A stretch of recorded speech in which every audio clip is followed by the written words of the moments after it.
तमिलनाडु की एक बहुत ही इंटरेस्टिंग और डरावनी स्टोरी आज मैं आपको सुनाने वाला हूँ, जो आप में से ही किसी ने मुझे सेंड की थी। इसलिए अगर आप स्टोरीज के फैन हो, हॉरर के, मिस्ट्री के फैन हो, तो ये स्टोरी आपको बहुत ज्यादा पसंद आने वाली है। इसलिए इसे एंड तक जरूर देखना। गाइस, ये कहानी है तमिलनाडु के एक छोटे से गांव गुट्टूर की। वहाँ पर हर साल की तरह दशहरे के मेले की तैयारी चल रही थी। ये स्टोरी इसी गांव के एक फैमिली की है, जिनके बेटे का नाम था विष्णु। विष्णु और उसकी फैमिली 12 साल पहले ही गुट्टूर से बैंगलोर में शिफ्ट हो गए थे, और इस फेस्टिवल की वजह से वो वापस बैंगलोर से गुट्टूर यानी अपने गांव आ रहे थे। विष्णु और उसकी पूरी फैमिली उस मेले के लिए तैयार थी, और स्पेशली विष्णु बहुत ज्यादा एक्साइटेड था। गाइस, गुट्टूर गांव में सिर्फ एक ही ऐसी जगह थी जहाँ पर रावण का पुतला जलाया जाता था, और पूरा गांव उस दृश्य को देखने आता था।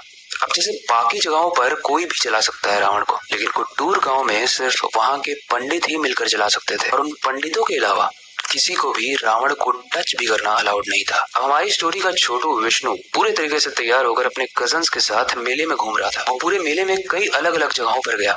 उसने झूले देखे, मिठाइयाँ खाई, कई चीजें खरीदी, लेकिन एक चीज जो उसके दिमाग में ट्रिगर की वो ये थी कि हर दूसरे दुकान पर काले कपड़े की पट्टियां क्यों रखी हुई है। और सबसे स्ट्रेंज बात ये थी कि जितनी भीड़ मिठाइयों की दुकान पे थी, उससे भी ज्यादा भीड़ उस काले कपड़े वाली पट्टियों की दुकान पे थी।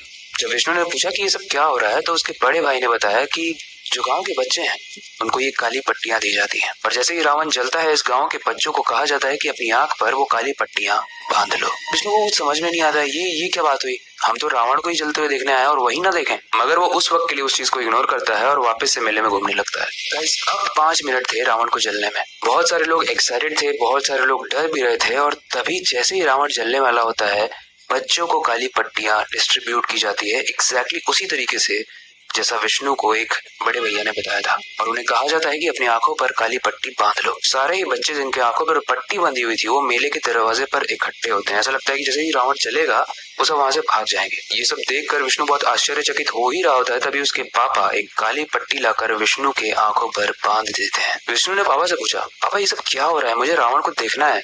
उसके बाबा बोलते हैं कि चुपचाप रहो, मैं घर जाके तुम्हें सब बताऊंगा, अभी चुपचाप खड़े रहो। फिर वहाँ के पंडित ने जैसे ही रावण पर आग लगाई, गांव के सारे ही लोग अपने घर की तरफ जाने लगे, सिर्फ उन बच्चों को छोड़ के जो आंख पर काली पट्टी बांधकर वहाँ खड़े थे। शॉकिंग बात यह थी कि 5 मिनट पहले वो मेला ठस लोगों से भरा हुआ था, लेकिन जैसे ही रावण पर आग लगी, मानो एकदम सन्नाटा हो गया वहाँ पे।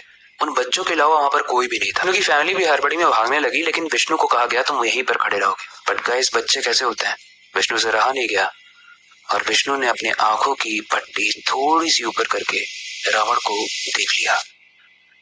ऐसे ही विष्णु ने ये किया, उसकी आंखों और उसकी कानों से बहुत तेजी से खून निकलने लगा। उसने जैसे ही रावण को देखा, वो रावण को देखते ही वहां पर एकदम जम गया, जैसे वो हिल ही नहीं पा रहा है। उसकी आंखों से, उसके कान से खून निकल रहा है, और एक तरीके से उसे एक दौरा पड़ रहा था। वो पूरे तरीके से डर गया था, और उसे एक श्राप लग गया था, जिसके कारण वो चीख चीख कर चिल्ला रहा था। वो 15 मिनट तक इतनी जोर जोर से चिल्ला रहा था, जिसके कारण उसका वोकल कॉर्ड फट गया, और अजीब तरीके से एयर भरने की वजह से उसकी मृत्यु हो गई। जब वो चिल्ला रहा था, तो उसके पेरेंट्स भाग कर आना चाहते थे उसके पास, लेकिन वहां के पंडितों ने उन्हें रोक दिया। उन्हें बोला गया कि जो भी इसको टच करेगा ऐसे सिचुएशन में, उसको भी वो श्राप लग जाएगा। एंड अनफॉर्चुनेटली गाइस, वो लड़का मर गया। आज भी तमिलनाडु के इस गुट्टूर गांव में माना जाता है कि रावण का एक कर्ज है। ये कर्ज क्यों है, इस पे तो हम किसी और स्टोरी पर चर्चा करेंगे, क्योंकि राइट नाउ हमारे पास ऐसा कोई सॉलिड एविडेंस नहीं है। बट सोचने वाली बात है कि ऐसी चीजें पॉसिबल हो सकती है। हम तो बस यही सोचते हैं कि बच्चा कितनी भी ज्यादा प्रॉब्लम में हो, अगर कोई श्राप भी है तो पेरेंट्स लड़के उसे बचाएंगे। बट इस स्टोरी में थोड़ा डिफरेंट चीज हुई। वेल, आप क्या सोचते हो, उसके पेरेंट्स ने सही किया उसे ना बचा के? शायद श्राप लग जाता, या फिर शायद नहीं भी लगता, वो बच्चा बच सकता था। आप क्या सोचते हो उसके बारे में कमेंट सेक्शन में जरूर बताना।